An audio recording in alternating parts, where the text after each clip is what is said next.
I was sitting in my own closet, wedged between winter coats that still smelled like my late husband's cologne, watching through a crack in the door as my only son tried to break into my house with a crowbar.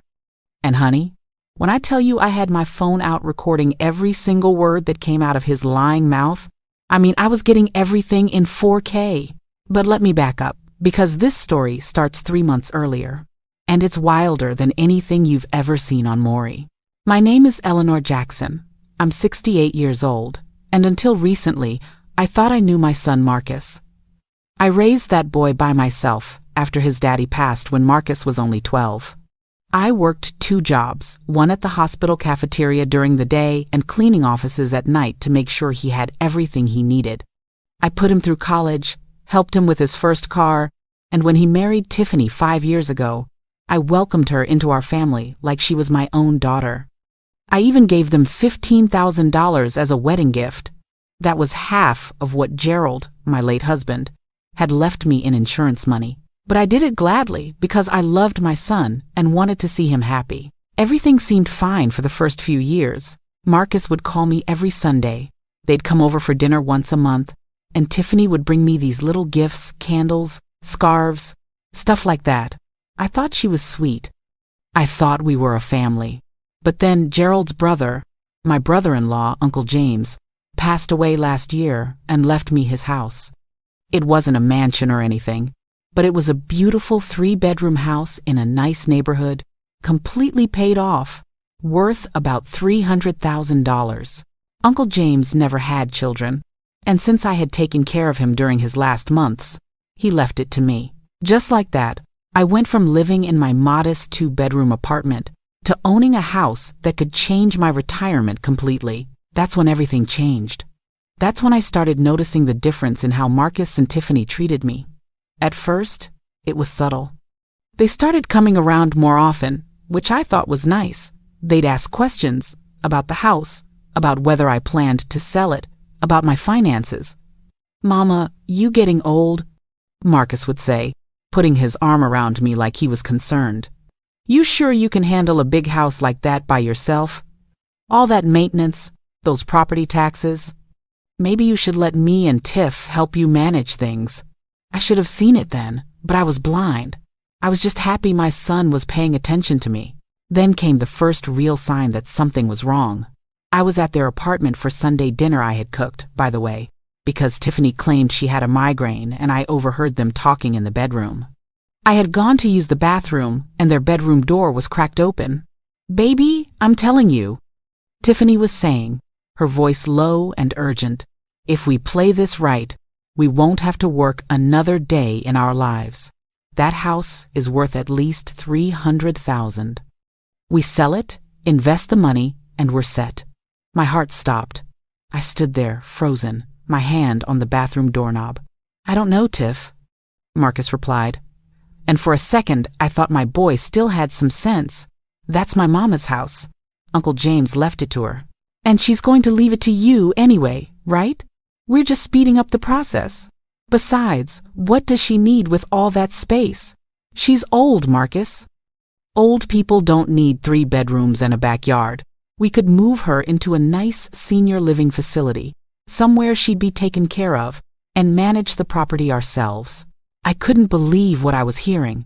This was the girl I had welcomed into my family, the girl I had helped pick out a wedding dress, the girl I had comforted when she had a miscarriage 2 years ago. And my son who I had sacrificed everything for, was sitting there considering it. "What if she says no?" Marcus asked. There was a pause. Then Tiffany said, in the coldest voice I'd ever heard, "Then we'll have to be creative. There are ways to handle elderly parents who aren't thinking clearly. Power of attorney, conservatorship, mental competency hearings. My cousin went through it with her grandmother. It's not pretty, but it works." I walked out of that apartment without saying goodbye. I got in my car, drove home, and sat in Uncle James's house, my house, and cried for 2 hours straight. But then something happened. The sadness turned into something else. It turned into determination. If my son and his wife thought they were going to manipulate me out of my inheritance, Out of the security Gerald and Uncle James had worked so hard to provide for me, they had another thing coming. I wasn't going to be a victim. I was going to be strategic. The next day, I called my lawyer, Patricia Morrison. Patricia was a black woman about my age who had handled Uncle James's estate, and I trusted her completely. I told her everything I had overheard. She didn't seem surprised, which should have told me something right there. "Eleanor," she said, her voice gentle but firm, "this is more common than you think. Adult children trying to take advantage of elderly parents for their assets. We need to protect you legally, and we need to document everything." Over the next 2 weeks, Patricia helped me do several things. First, we created an ironclad will that specified exactly what would happen to my assets. Second, we set up a trust that would protect the house from any attempts to force a sale. Third, and this is important, we prepared documentation that proved I was of sound mind and body, including a cognitive assessment from my doctor that showed I was sharp as a tack. Now, Patricia said, we wait. If they try something, and I suspect they will, you need to document it. Record conversations if Virginia law allows it, which it does. As long as one party consents, and that party is you, keep a journal, save text messages and emails, build a case. I went home and I waited. I didn't confront Marcus. I didn't let on that I knew anything. I just smiled and nodded when they came over, when they asked their innocent-sounding questions about whether I needed help with the house, whether I'd thought about selling, whether I'd considered simplifying my life. Meanwhile, I was watching, I was listening, and honey, I was learning just how deep this betrayal went. 2 weeks later, Marcus called me out of the blue. "Mama, Tiffany and I were thinking, why don't you come stay with us for a week? You know, like a little vacation. We can take care of you, cook for you, let you relax." My antenna went up immediately. A week? Baby, I got things to do. My garden, my doctor's appointments. We can reschedule all that, Mama. Come on. When's the last time you let somebody take care of you? The pressure in his voice was subtle, but it was there. This wasn't a loving invitation. This was a setup. "Well," I said, playing along, "let me think about it and check my calendar." "Don't think too long, Mama. We really want to do this for you." After I hung up, I sat there thinking. They wanted me out of the house for a week. Why? What were they planning? I called Patricia immediately. "They're going to try to move your stuff out," she said without hesitation. "I've seen this before. They'll get you out of the house. Then, show up with a moving truck and claim they're helping you downsize or protecting your valuables. By the time you get back, your house will be empty and your furniture will be in their storage unit or already sold." "Can they do that?" I asked, my voice shaking. "Can they legally? No. But they're betting you won't press charges against your own son. They're betting on your love for him and your fear of conflict. Eleanor, this is financial elder abuse, plain and simple, and we're going to stop it. We came up with a plan. I would agree to stay with Marcus and Tiffany, but I would come back early, and I would be ready." 3 days later, I packed a small bag and let Marcus pick me up. Tiffany hugged me at the door like nothing was wrong, like she wasn't planning to rob me blind. "Mama Eleanor, we're so happy you're here. I made your favorite fried chicken and mac and cheese. It was a good performance, I'll give her that. The food was good too, which somehow made it worse. How do you sit there eating someone's cooking while planning to steal everything they own?" That first night, I pretended to be tired and went to bed early in their guest room. But I wasn't sleeping. I was listening. And sure enough, around 11 o'clock, I heard them talking in the kitchen. I crept to my door and opened it just a crack. "She's knocked out," Marcus said. "That Benadryl I put in her tea is working perfectly." My blood ran cold. They had drugged me. My own son had drugged me. "Good," Tiffany replied. "Tomorrow afternoon, we make our move. Your boy Jerome said he can have the truck here by 2 o'clock. We'll have everything loaded by 5, and she won't know anything until she gets back and finds the house empty. What if she wakes up tomorrow and wants to go home early?" "She won't. I'll make her a big breakfast, slip her another dose, and by the time she's coherent, we'll be done. Then we'll act all concerned. Tell her she must have been confused, that maybe she's not safe living alone anymore. I had to cover my mouth to keep from gasping out loud. They had planned this down to the drugging schedule. They were going to knock me out with Benadryl, clean out my house, and then use my drowsiness as evidence that I was mentally incompetent. It was diabolical. It was cruel. And I was going to make sure it backfired spectacularly. The next morning, I pretended to drink the tea Tiffany made me. I held it in my mouth and spit it into a napkin when she wasn't looking. I pretended to be groggy, yawning, and acting confused, while mentally, I was sharp and planning my next move. "Mama, you look tired," Marcus said, his voice dripping with fake concern. "Why don't you lie down for a while? We'll wake you up for lunch." "Okay, baby," I said, shuffling to the guest room like a sedated old woman. As soon as the door closed, I pulled out my cell phone and called Patricia. "They're making their move this afternoon," I whispered. "I need you to meet me at my house at 2 o'clock. And bring a camera crew if you can." "Eleanor, are you sure you want to?" "I'm sure. They drugged me, Patricia. My own son drugged me. I want every second of this documented." At noon, while Marcus and Tiffany were in the kitchen making their preparations, I slipped out the bathroom window. I'm 68 years old, with 2 bad knees, but let me tell you, adrenaline is a powerful thing. I climbed out that window, dropped into the bushes, and called an Uber. The driver looked at me like I was crazy, an old black woman with her purse climbing out of bushes, but I tipped him $20 and he asked no questions. By 1:30, I was back at my house. Patricia was already there, along with her assistant Carlos and a young man named Devin who apparently did videography for legal cases. "Where do you want to hide?" Patricia asked. "The closet in the master bedroom," I said. "I can see the whole room from there, and they'll definitely go in there for my jewelry." We set up quickly. Devin put a small camera in the closet, pointing toward the bedroom, and I had my cell phone ready to record audio. Then we waited. At exactly 2:15, I heard a truck pull up outside. My heart was pounding so hard I thought they might hear it. I heard Marcus's voice first, loud and confident, followed by another man's voice, Jerome, presumably. Then I heard the sound that made my blood boil, someone trying to force my lock. "Man, this lock is harder than I thought," Jerome said. "You sure your mama ain't gonna come back early?" "Nah, man, she's knocked out cold at my place," Marcus replied. "Tiffany gave her enough Benadryl to sleep through the apocalypse. We got time." There it was. The confession. My son admitting to drugging me while trying to break into my house. I hit record on my phone and held it steady. They finally got the door open. I heard the lock crack and the door swing wide. "All right, let's move fast," Tiffany's voice came through, clear as day. "Start with the bedroom. Her jewelry is probably worth $10,000 at least.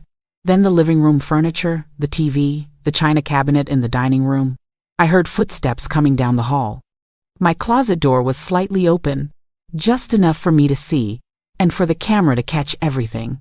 Marcus walked in first, followed by Tiffany and Jerome. "Mama got good taste," Jerome said, looking around. "This furniture is nice. Real wood, not that IKEA garbage."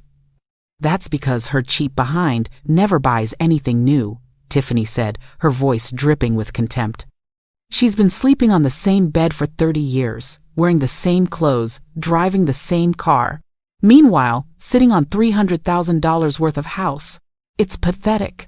"Tiffany, chill," Marcus said, but he was already opening my dresser drawers. "Let's just get what we came for and go." "Oh, I'm getting what I came for," Tiffany said. She walked to my jewelry box on the dresser, the one Gerald had given me for our 25th anniversary, and opened it. "Jackpot. Look at these rings, Marcus. These are real diamonds." "Your mama's been holding out on us." "Those were her mama's rings," Marcus said quietly. For a second, just a second, I thought I saw some hesitation in his face. "And now they're ours," Tiffany said, dumping the entire jewelry box into her purse, along with everything else. "By the time we're done, This house will be empty, and we'll list it for sale next week. Your mama can live in that nice assisted living facility I found only $2,000 a month, which will graciously pay from the proceeds of selling her house. What if she fights us on it? Jerome asked. Old lady like that might have some fight left in her. Tiffany laughed. It was the coldest sound I'd ever heard. Please. We've already started the paperwork to declare her mentally incompetent. We've got a doctor friend who'll testify she's showing signs of dementia, confusion, memory loss, inability to make sound decisions. By the time we're done, she won't have the legal standing to fight anything. That's when I stepped out of the closet. The look on their faces was worth every second of the 3-month nightmare I'd been living.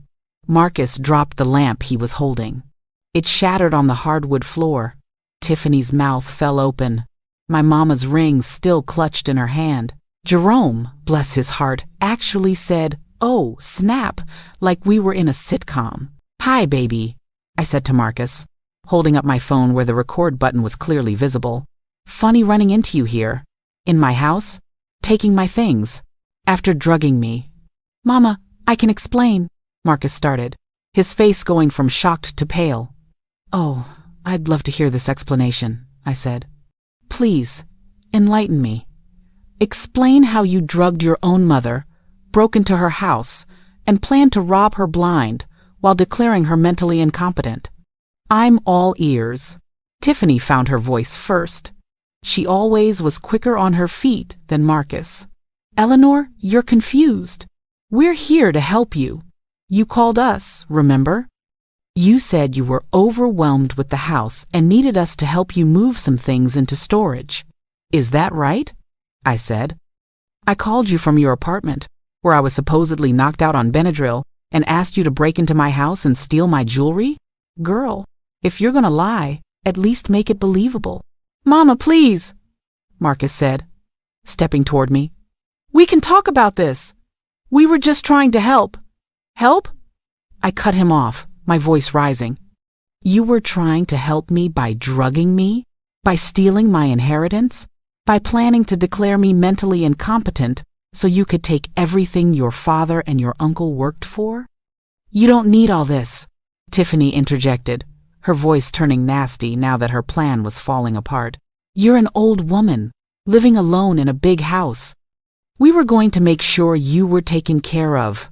By robbing me, that's your version of taking care of me?" I looked at Marcus, and I felt my heart break all over again. "I gave you everything. I worked 2 jobs to put you through school. I gave you $15,000 for your wedding. I loved you and trusted you. And this is how you repay me? Mama, don't mama me. You're not my son." My son would never do this. That's when Patricia walked in from where she'd been waiting in the hallway, Carlos and Devin right behind her with his camera capturing everything. "Eleanor, are these the individuals who broke into your home?" Patricia asked in her official lawyer voice.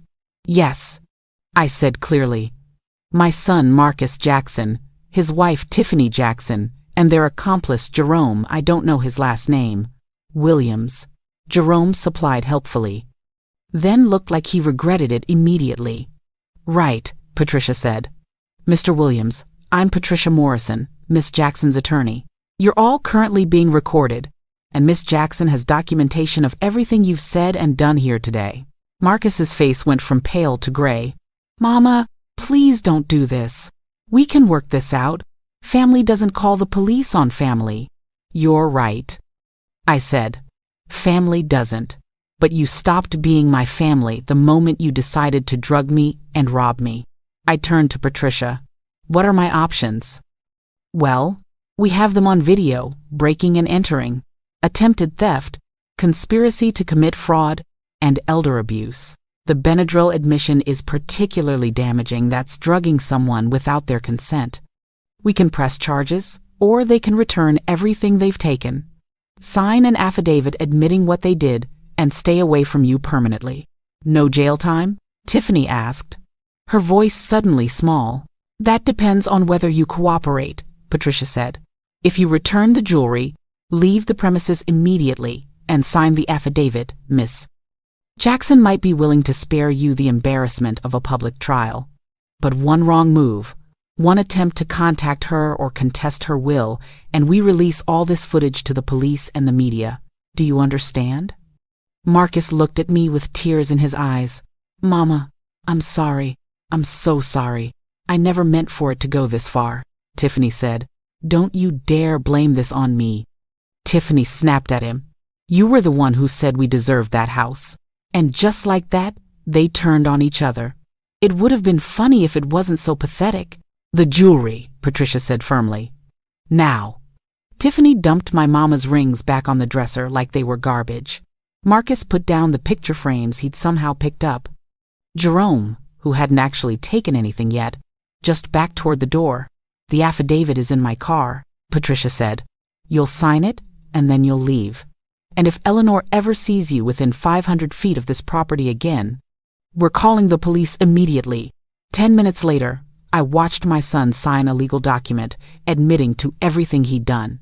His hand was shaking. Tiffany signed without looking at me, her jaw tight with anger. Jerome signed and practically ran out the door. After they left, I sat down on my bed, the same bed Gerald and I had shared for 30 years, and I let myself cry. Patricia sat next to me and put her arm around my shoulders. You did the right thing, Eleanor. You protected yourself. I know, I said through my tears.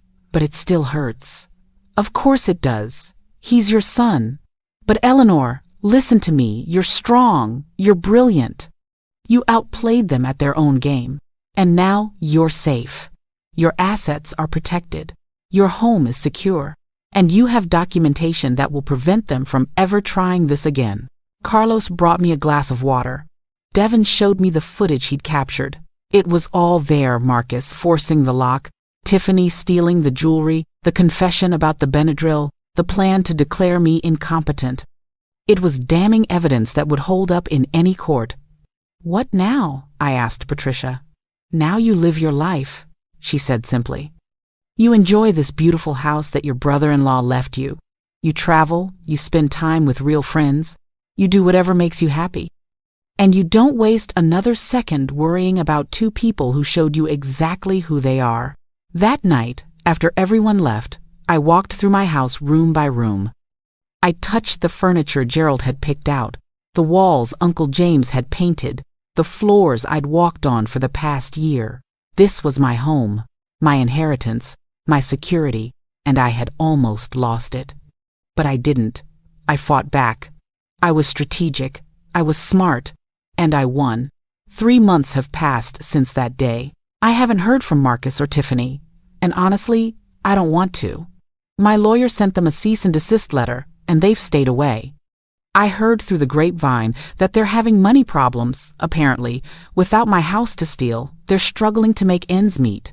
I wish I could say I felt bad about that, but I don't. I've made peace with it. My son made his choice. He chose greed over love, money over family, and a manipulative woman over his own mother. That's on him, not me. I did everything right. I raised him well, gave him opportunities, loved him unconditionally. But at some point, people make their own decisions, and you can't control that. What you can control is how you respond.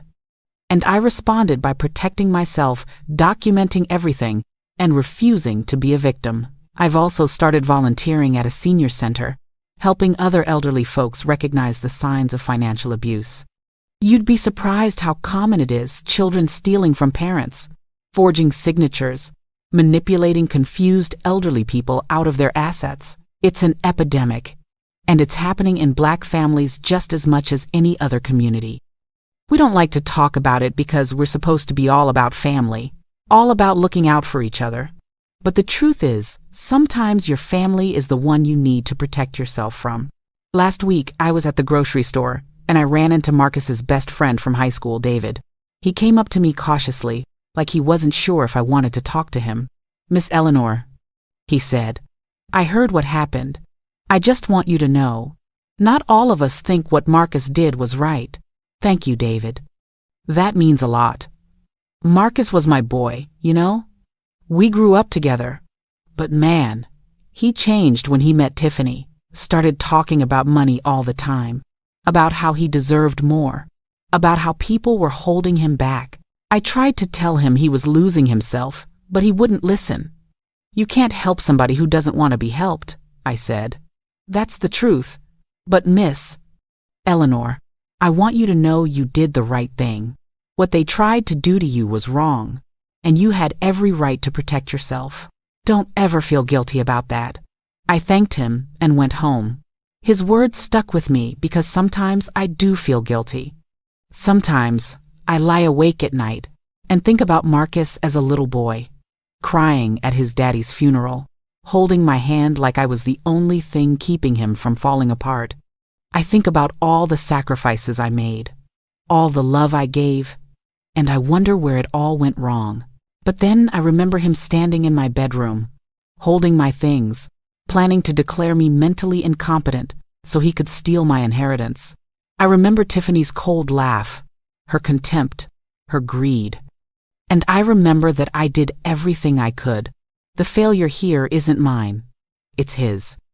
So here I am, 68 years old, living in my beautiful house, taking care of my garden, going to church on Sundays, and volunteering at the senior center on Wednesdays. I've made new friends, real friends, who aren't trying to scam me or use me. I've started taking painting classes at the community center. I'm even thinking about traveling next year, maybe going to visit my cousin in Atlanta or taking that trip to the Bahamas I've always wanted to take. My life is good, it's peaceful, and it's mine. Nobody's going to take that away from me again. Not my son, not his scheming wife, not anybody. I learned something important through all of this. You can love people and still set boundaries. You can be a good person and still protect yourself. You can honor your family while recognizing that sometimes family hurts you the most. And when that happens, you don't have to just take it. You can fight back. You can be strategic. You can win. If you're watching this and you're going through something similar, if you have children or relatives who are trying to take advantage of you, who are pressuring you about your assets, who are making you feel guilty for wanting to protect what's yours, please get help. Talk to a lawyer. Document everything. Record conversations if your state allows it. Build a case. And don't feel guilty about it. Your assets are yours. You worked for them. You earned them. And you have every right to protect them, even if it means protecting them from your own family. I know it's hard. I know it hurts. I know you want to believe that your children love you more than they love money. But sometimes, people show you who they really are. And when they do, believe them. I believed Marcus and Tiffany. I saw who they really were, and I responded accordingly. Now they're out of my life, my assets are protected, and I can sleep at night knowing I did the right thing. I didn't let them make me a victim. I didn't let them steal my security. I didn't let them win. And neither should you. To everyone watching, thank you for letting me share my story. I hope it helps somebody out there who needs to hear it. And to Marcus, if you ever see this, I loved you. I still love you. But love doesn't mean letting someone destroy you. Love means setting boundaries, protecting yourself, and hoping that one day they'll understand what they lost. Maybe one day you will. But until then, I'm living my life, enjoying my house, and thanking God for lawyers, cell phone cameras, and the strength to fight back when I needed to.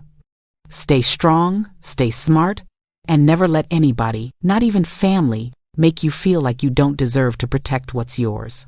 God bless you all. Like this video if it touched something in you. Subscribe if you want to hear more stories about what it means to be human, to be family, and to choose love even when it's complicated. I'll see you next time.